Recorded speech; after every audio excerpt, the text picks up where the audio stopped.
Hello guys, what's up? Welcome back to my channel. So today guys, I'm going to unbox here isa sa mga line ng brand perfume na gusto ko rin siya. So this is DNG The One by Dolce & Gabbana. I had the UD Toilet Decant version na ito before na nagustuhan ko kasi yung amoy. So I'm glad to have the UD perfume na. So ito yung harap ng box natin, DNG or Dolce & Gabbana The One for all, made in with the perfume, made in Italy. Sa left side na rin guys, no? Wala tayo makikita. Malinis. Over the right side, wala rin tayo makita. And at the top naman guys, TG na logo lang yung makikita natin. So ito yung dapat na correct logo na makita natin. So as sa likod naman guys, only the breakdown of this perfume, Toroko Orange, Clary Sage, and Sandalwood. Okay, so yun lang yung meron tayo guys, no? Sa may bottom part naman guys,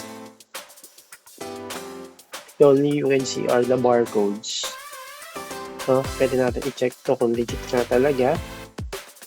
As well as, you know, may 36 months upon reopening guys yung effectivity ng perfume natin. So come on guys, samahan nyo ako mag-unbox nito, then let's see the first spray na din kung yun nga rin yung pagkakaalala ko talaga sa perfume na. Okay, let's go. Hi guys, so ito we're going to unbox this perfume Dolce & Gabbana The One with the perfume. So let's see guys, na una-una sabi ko na sa una kong video dapat medyo symmetrical, maayos yung pagkakabalot ng box na pipili nyo anywhere kung gusto nyo authentic brand na perfume yung gusto nyo. So let's open this guys na para makita natin kung what's inside. Yan. Delicate pa yung pagbukas natin pero it's up to you guys kung gusto nyo gusto talaga totally hirain nyo yung plastic pero utang kayo masaya guys.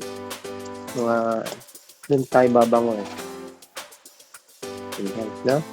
We're opening this perfume, makinis, no? Naka-emboss yung pangalan ng Dolce & Gabbana, The One. And also, ayun, maganda yung cardboard niya guys, no? Makita nyo naman. So, let's open the box. Wala naman anything tape na nakalagay dito sa may box niya. And we can directly open yung box nito. So yan guys, patibay naman yung box. As you can see guys, meron siyang protective cover pa sa loob na cardboard. No? And you can put out the perfume in this manner. So ang ganda ng perfume niya guys, ang bigat. Ang kita niya guys, ang kapal. Nakasulat lang sa pinaka-bottle natin guys, Dolce & Gabbana The One. Nakita nyo, no? Ayun lang yung pinaka-brand talaga ng perfume na to. And also, wala tayo makita sa mga side and back ng bottle natin. At the bottom guys, kitang-kita natin kung how many ml ito, 150 ml. Ng Dolce & Gabbana Beauty Perfume nakasulat, pinilitan.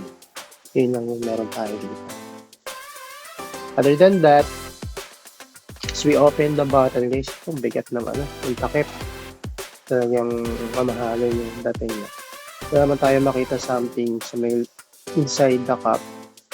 So ito yung pinaka-atomizer niya guys. So nakabalik ito. Dito yung atomizer natin.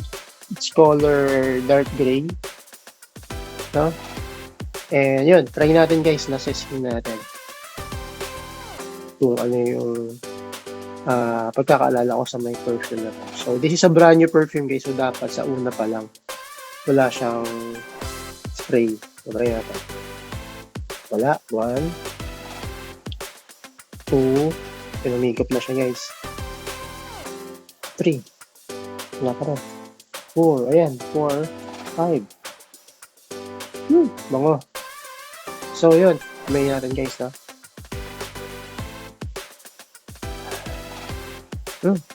Bango guys. So pang ano ko talaga to. Pang may asawa na to guys, no? Pag bibili kayo nito. or pang date night nyo yung scent na to.